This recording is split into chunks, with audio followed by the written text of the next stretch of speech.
Ce vendredi 22 décembre 2023, donc, le comité exécutif de la Fédération sénégalaise de football s'est réuni avec à l'ordre du jour 10 points qui concernaient des questions de l'heure, puisque nous devions faire le point sur les compétitions nationales, mais aussi évoquer les compétitions internationales avec beaucoup de points saillants, mais particulièrement la prochaine CAN Côte d'Ivoire 2023 qui s'annonce, puisque la phase de préparation va débuter dans une semaine et que la compétition va démarrer le 13 janvier.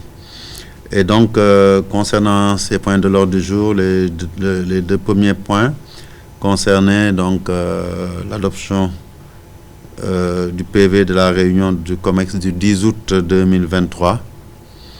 Et aussi, il s'est agi de ratifier le PV de la réunion du comité d'urgence du 5 décembre 2023. Ce PV qui jetait les bases des premières décisions au sein de la fédération par rapport à l'organisation et à la préparation de notre participation à la prochaine CAN donc en Côte d'Ivoire. C'est l'occasion de dire que le COMEX s'est félicité de la nomination de l'un de ses membres au sein du gouvernement. C'est M. Lat Diop qui a été donc nommé par son Excellence le Président Macky Sall, ministre des Sports. Et c'est une fierté pour nous de voir que l'un des nôtres a été choisi et que nous avons commencé à travailler avec lui. Nous sommes sûrs que, connaissant l'environnement du football, étant de la famille du football, ça ne peut que nous permettre de travailler la main dans la main pour atteindre l'objectif premier, certes, qui est de gagner cette CAN-là pour ramener le trophée au Sénégal, mais aussi de poursuivre pour relever d'autres défis, parce que nous sommes conscients tous que le Sénégal a ouvert une ère où les victoires doivent s'enchaîner, des trophées doivent aussi être remportés pour garnir encore davantage notre armoire à trophées. Et en tout cas, nous souhaitons bon vent au ministre Lat Diop et lui confirmons que la Fédération sénégalaise de football est à sa disposition pour remplir toutes les missions qui lui ont été assignées par son Excellence le Président Macky Sall. Cela dit, nous avons abordé après donc le point concernant les compétitions.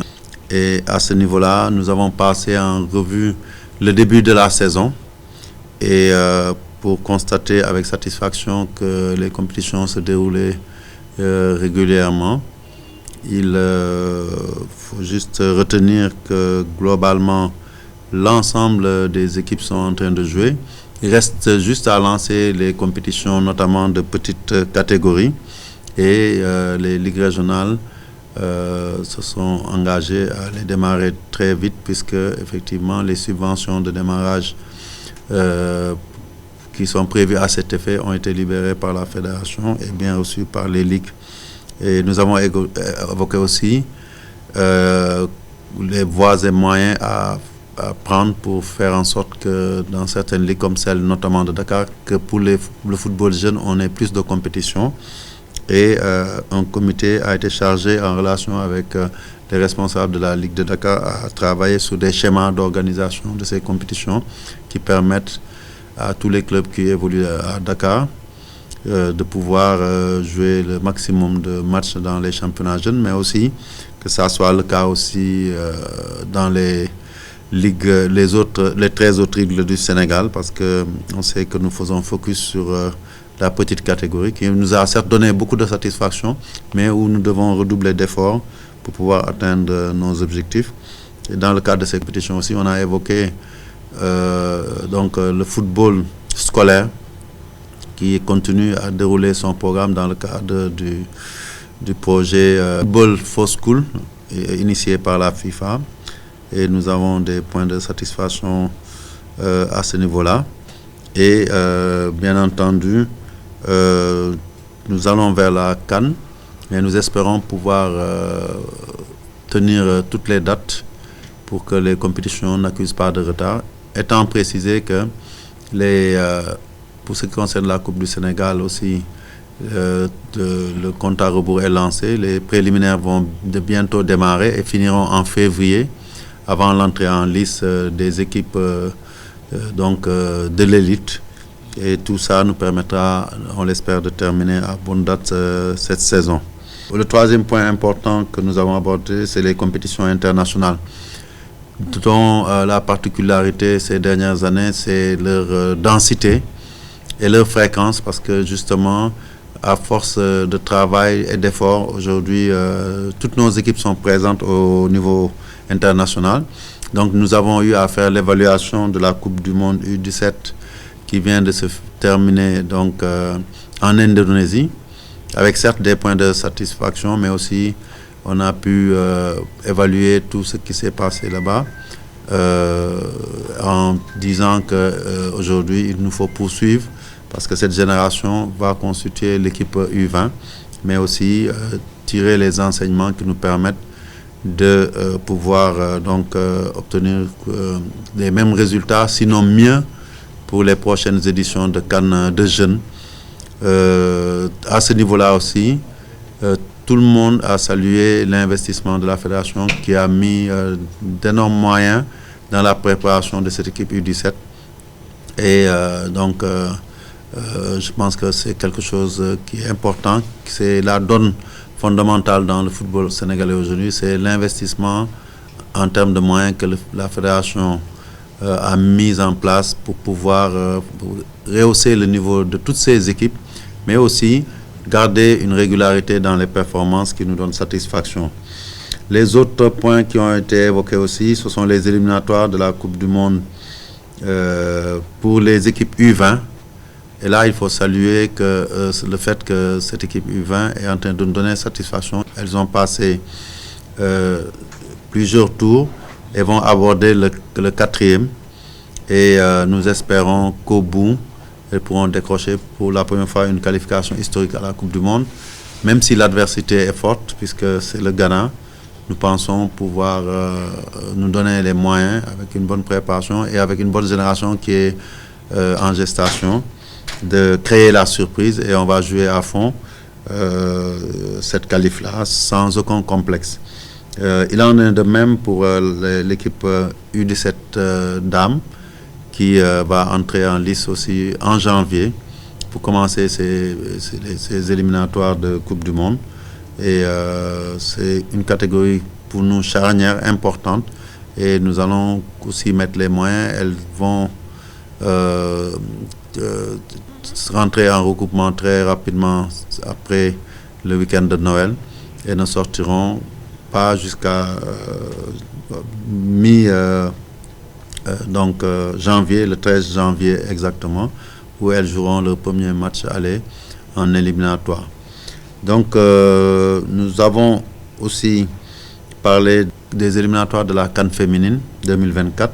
C'était pour féliciter les joueuses, les Lions, mais aussi le coach Mam Moussa Sissé, l'ensemble du staff et l'encadrement administratif de l'équipe féminine pour avoir pu se qualifier brillamment pour une deuxième fois de suite à la CAN féminine. Ça se tiendra normalement au Maroc à une date à déterminer.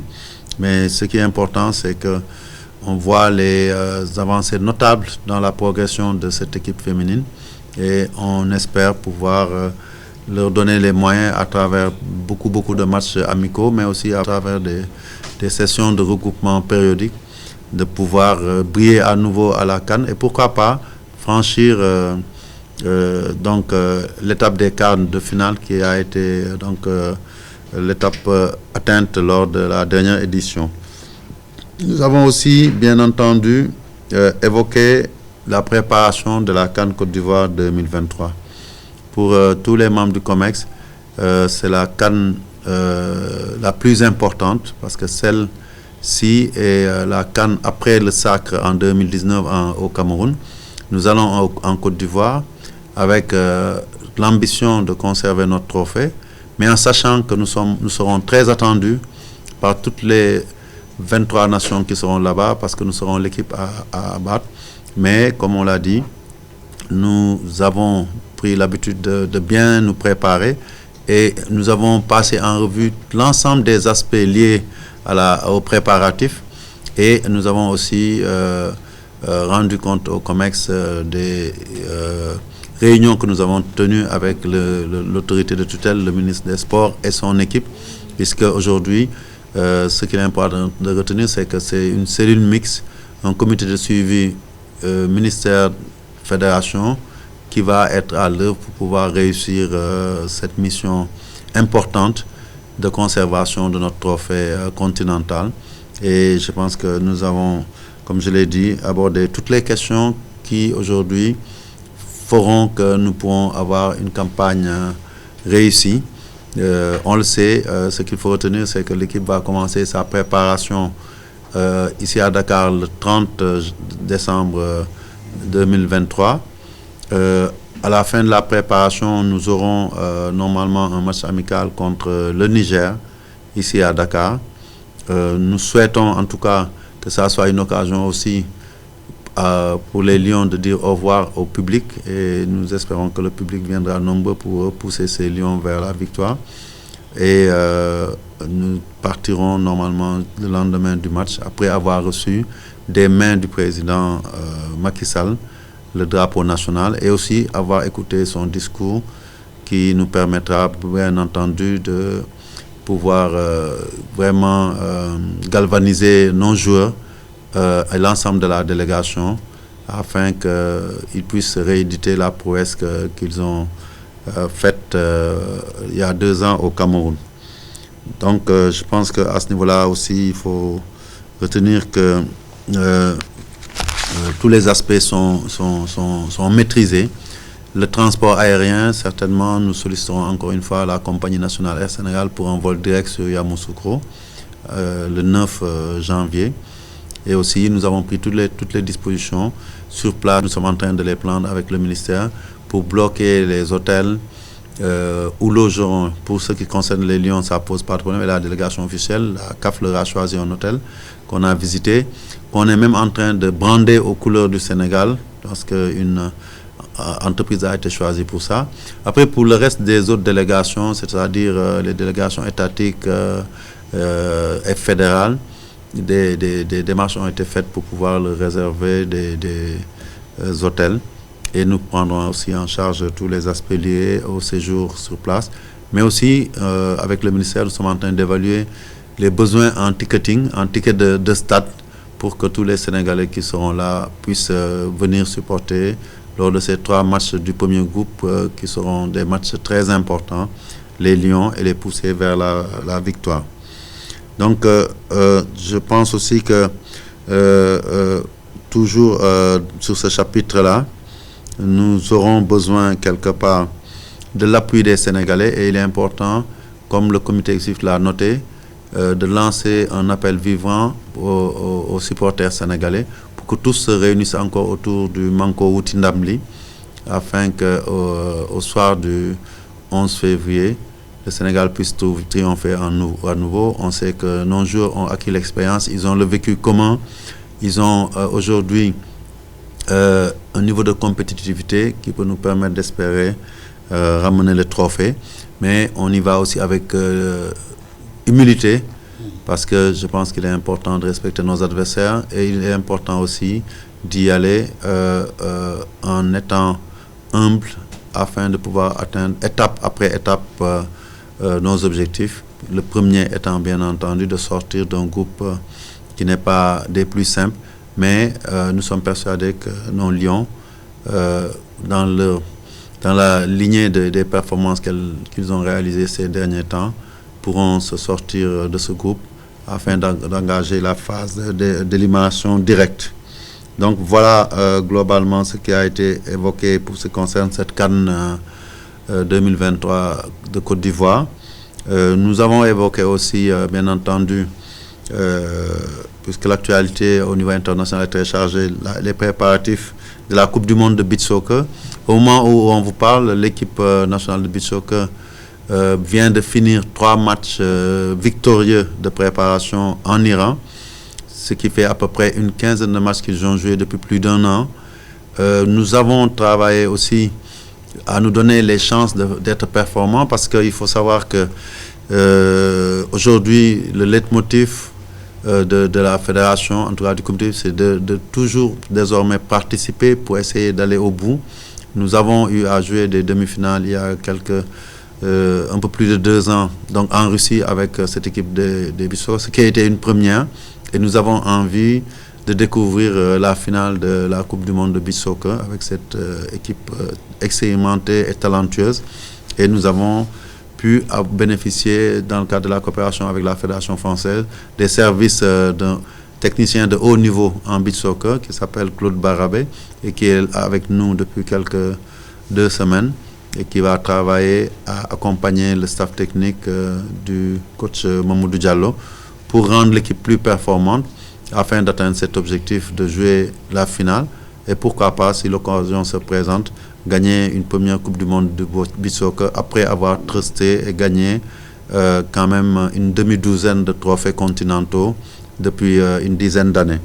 Donc, sur ce point des compétitions internationales, donc c'est ce qui a été arrêté.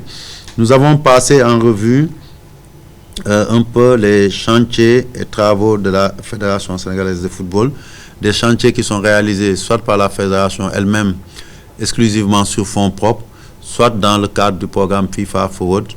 Et le premier chantier qui tient à cœur la fédération, c'est bien entendu le chantier du stade Demba Diop, qui aujourd'hui a atteint un niveau d'avancement appréciable. Donc le responsable des travaux et des fonds FIFA Forward de la fédération, M. Mamoudou Diouf, a fait une présentation exhaustive de l'état d'avancement des travaux. Il a été retenu que d'ici la semaine prochaine, mercredi prochain exactement, que les membres du COMEX, avec moi-même président, qu'on se déplace à Demba Diop pour faire le point de l'avancement avec l'entrepreneur et l'architecte et tous les intervenants sur ce chantier-là. Nous avons aussi évoqué les quelques difficultés qu'on a et nous avons dit que nous allons relancer l'État parce que au stade où on en est, il est devenu urgent que les riverains qui occupent les cantines aux alentours du stade puissent libérer l'emprise pour que les travaux puissent continuer. Et nous espérons que les autorités étatiques, le ministère de tutelle, le ministère de l'Intérieur, avec bien entendu le gouverneur, le préfet, le sous-préfet de la commune concernée, puissent nous accompagner pour qu'on puisse libérer ces emprises. Parce qu'avec les investissements qui sont faits, il ne faudrait pas que le retard dans la libération des emprises autour du stade puisse retarder le projet. Donc nous avons aussi évoqué même des partenariats avec des privés pour pouvoir exploiter les alentours du stade avec des espaces commerciaux et des espaces de descente pour les populations riveraines, mais aussi pour tous ceux qui vont venir fréquenter le stade Demba Diop. Nous avons aussi parlé d'autres chantiers. Ce sont les chantiers de la pelouse synthétique de Kédougou. À ce niveau-là, on a constaté certes des lenteurs, peut-être parce que l'entrepreneur n'a pas pu faire face, en tout cas, aux délais qui lui ont été impartis. Et nous allons le pousser à mettre les bouchées doubles pour terminer le plus rapidement possible ce chantier-là, puisqu'il semblerait que les terrassements aient été faits et qu'il est en attente de recevoir les matériaux, le gazon synthétique et les autres accessoires pour pouvoir procéder à la pose. Et donc, en tout cas, à ce niveau-là, nous avons l'espoir que tout sera fait. Pour ce qui concerne l'autre stade pour lequel la fédération doit intervenir, c'est le stade de Sédhiou, avec la même mission de poser le gazon synthétique sur financement exclusif de la fédération. Et à ce niveau-là, nous pouvons annoncer que l'entrepreneur en charge des travaux, donc l'entreprise Galaxy Sport de l'international Salif Diao, tout a été mis en branle, les contrats ont été signés, les avances de démarrage versées. Et à partir du 8 janvier, le compte à rebours sera lancé pour le démarrage des travaux avec un objectif de réalisation des travaux dans un délai maximum de 190 jours. Donc, ça veut dire 3 à 4 mois et je pense qu'on peut tenir ces délais-là parce qu'on connaît l'expérience et le sérieux donc, de l'entreprise puisqu'on a travaillé avec eux dans le cadre du chantier de Thiès, c'est-à-dire le stade de Maniang Soumaré. Donc là aussi, on peut être confiant que les délais sont respectés. Nous avons évoqué aussi les travaux des chantiers concernant les nouveaux sièges des ligues régionales. Et après Kaffrine qui a été réceptionné, la finition est en train d'être faite avec la Ligue de Fatick. Et bien entendu, on a constaté fort heureusement le démarrage du chantier de Kaolack. Donc ce pôle du centre qui était un peu le pôle de démarrage a lancé ces chantiers ou les a finis. Nous allons attaquer d'autres pôles et nous avons demandé aux autres présidents de ligue de nous soumettre les devis nécessaires pour pouvoir leur mettre à disposition les fonds pour pouvoir démarrer leurs travaux. Donc nous avons aussi évoqué la réalisation du bloc médical de Toubab Dialaw et donc le docteur Babacar Ngom il travaillera avec le président de la commission infrastructure Mame Adama Ndour et notre assistant à la maîtrise d'ouvrage, donc M. Jo Sambou, pour que ça évite. On a évoqué aussi le renouvellement du parc automobile de la fédération et nous allons aussi acquérir de nouveaux moyens de transport parce qu'on le sait, c'est pour un peu économiser nos charges parce que beaucoup de dépenses sont faites pour louer des bus, louer des vannes pour pouvoir transporter les officiels et les équipes qui viennent ici ou bien même nos équipes. Et nous avons aussi évoqué un point concernant les biens immobiliers de la fédération, notamment les centres de Toubab Dialaw et de Guéréo. On a dit qu'il faudrait procéder à la régularisation foncière et les transformer en titres fonciers afin de pouvoir continuer à investir dans ces centres qui doivent être des centres de référence au niveau international. On sait qu'aujourd'hui, c'est grâce à ces centres-là que le football sénégalais a atteint le niveau qui est le sien et que nous avons pu gagner autant de trophées en une année dans toutes les catégories. Et on a toujours dit que la nouveauté fondamentale dans le football sénégalais, c'est à partir du moment où ces centres ont vu le jour, ont été ouverts et qui permettent à nos jeunes, mais aussi à toutes nos catégories et genres, le football féminin, le football masculin et même le beach soccer, de pouvoir se préparer sur une longue durée et de permettre aussi aux entraîneurs de pouvoir mettre en place leur dispositif pour rendre ces équipes plus compétitives. Et donc ça, c'est à saluer, tout en mettant en exergue aussi l'apport de l'ensemble des clubs du Sénégal qui nous aident des fois, très souvent, à dénicher les jeunes talents pour pouvoir renforcer nos équipes après que, bien entendu, on les ait mis dans des conditions optimales de performance au niveau de nos centres. Donc, globalement, c'est ces aspects-là que nous avons évoqués, non sans signaler que nous avons pu enfin récupérer l'immeuble qui était l'immeuble du siège de la Ligue de Dakar et le projet qui est en place, c'est de pouvoir construire au point E, donc le nouveau siège de la Fédération sénégalaise de football sur fonds propres encore une fois, parce que cette acquisition nous permettra d'être dans nos propres murs avec un immeuble fonctionnel qui en même temps pourrait être un immeuble de rapport qui permettra à la Fédération de pouvoir avoir des ressources additionnelles. Et donc ça c'est une excellente nouvelle et nous allons nous y atteler très tôt. Le point suivant touchait à la révision de la composition des organes juridictionnels de la Fédération sénégalaise de football. C'est un point que nous avons mis en projet depuis l'avènement de la nouvelle équipe fédérale après les élections d'août 2021. Et là, comme on est en début de saison, il a été considéré qu'il fallait qu'on avance. Et nous avons commencé les discussions. Ce qui a été retenu à ce stade, c'est de procéder à un relookage de ces commissions-là, après avec l'apport de 109 au sein des membres, mais aussi avec des changements qui vont affecter certainement certaines commissions, parce que c'est la marche normale des choses. Ce que nous cherchons, c'est toujours à maintenir cette dynamique, et l'aspect des instances juridictionnelles est capital dans ce domaine-là, parce que très souvent on sait qu'au-delà du terrain et du sportif, c'est dans le cadre de ces instances-là que les décisions les plus importantes du football sont prises. Et nous reviendrons, une fois que les commissions auront été installées, sur les compositions complètes et définitives des nouveaux attelages qui seront mis en place.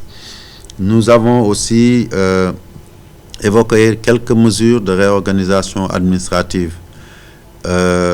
Et à ce niveau-là, il faut d'abord noter que on a enregistré le départ du chef de département des finances, M. Mapate Gueye, de la FSF, qui rejoint définitivement la CAF à travers son union zonale, qui est la zone IFOA-A, qui est basée à Banjul.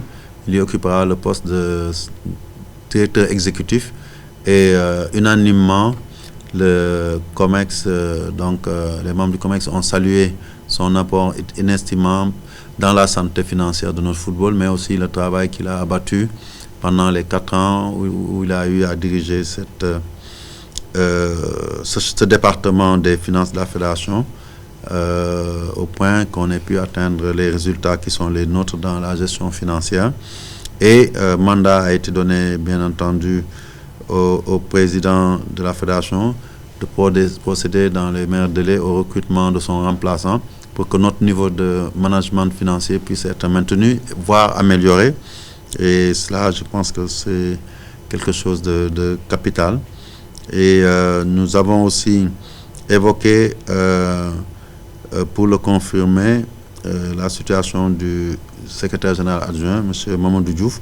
Il était intérimaire jusque-là, et le comité exécutif a décidé de le confirmer à son poste comme secrétaire général adjoint titulaire, donc aux côtés du secrétaire général, donc M. Victor Sis.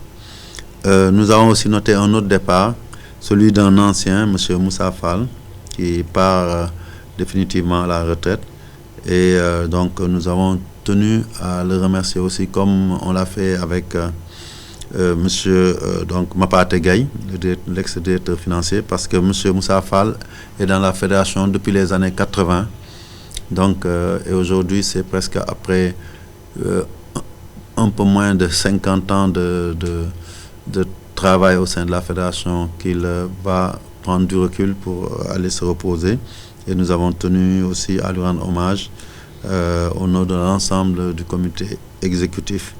Et donc, les mesures par rapport à son remplacement, à son dernier poste qui était celui de chef de cabinet du président, seront prises en temps opportun. Nous, toujours dans le cadre de la réorganisation, nous avons estimé qu'il fallait encore renforcer le niveau de l'organisation financière de notre fédération, et il a été retenu la nomination au sein du département financier d'un responsable des achats, combiné avec le recrutement d'un contrôleur de gestion. Et cela nous permettra bien entendu de mieux maîtriser les chaînes de décision financière, et donc de rendre plus transparent nos actions dans ce domaine-là. Et nous avons estimé aussi que le manuel de procédure qui a été adopté depuis 4 ans méritait d'être revisité pour pouvoir améliorer encore notre gouvernance financière.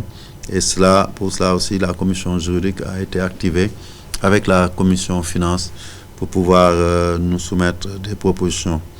Nous avons aussi évoqué, pour plus d'efficacité de nos organes juridictionnels, le point consistant à recruter au sein de la direction juridique, en tout cas du département juridique de la fédération, un assistant chargé des organes juridictionnels qui va être chargé de la mise en état de tous les dossiers des différentes juridictions de la fédération, mais aussi de la rédaction des actes, des décisions, et la facilitation de la mission des commissions juridictionnelles qui sont mises en place. Et pour terminer, il faut savoir que le COMEX a décidé que s'il y avait lieu, nous serions certainement appelés à tenir une autre réunion au niveau de la Côte d'Ivoire si c'est nécessaire. Mais il faut savoir que d'ores et déjà, nous avons arrêté la date du samedi 20 avril 2024 comme étant la date de l'Assemblée générale d'information qui sera couplée à l'Assemblée générale d'adoption des nouveaux statuts révisés qui, après un long processus, au stade où nous sommes, ces textes sont allés à la FIFA a fait ses observations qu'on va prendre en compte, mais aussi nous devrons transmettre à l'autorité cette mouture qui est une mouture prévisionnelle de nos nouveaux statuts avec beaucoup d'innovations consolidantes et qui nous permettront d'avoir des textes plus efficients par rapport à notre management. Et nous avons donc, nous espérons en tout cas pouvoir adopter ces nouveaux statuts en avril 2024, après qu'on ait eu toutes les validations nécessaires au niveau de l'autorité de tutelle. Et c'est le moment aussi de féliciter la commission juridique réunie autour du président Kosso Diané, président de la commission juridique, pour le travail abattu dans les délais, parce qu'on leur avait donné des délais jusqu'à fin décembre. Aujourd'hui, on peut dire que ces délais sont atteints. Et les deux dernières étapes, c'est la finalisation des discussions avec la FIFA sur les points qu'ils ont soulevés et derrière soumettre le document final à l'État du Sénégal via le ministère des Sports pour avis avant qu'on puisse donc procéder à l'Assemblée générale d'adoption, parce que ces textes-là aussi sont passés par les 14 ligues qui ont mis leurs inputs, qui ont mis leurs amendements dont la plupart ont pu être intégrés, pris en compte dans le projet de statut qui est soumis à l'approbation. Voilà donc les points qui ont fait l'objet de discussion tout au long de cette journée qui s'est terminée très tard. Mais je pense qu'il y avait tellement de points à aborder et vu l'importance notamment de certains points comme la prochaine CAN, il est compréhensible que cela ait pris du temps. Mais en tout cas, aujourd'hui, on peut dire qu'on a fait des avancées notables sur la maîtrise de tous les aspects liés à cette compétition-là et que le Sénégal est presque fin prêt pour faire face aux défis qui l'attend, c'est-à-dire aller en Côte d'Ivoire et ramener le trophée qui doit rester nôtre après la victoire de Cameroun 2021. Merci beaucoup.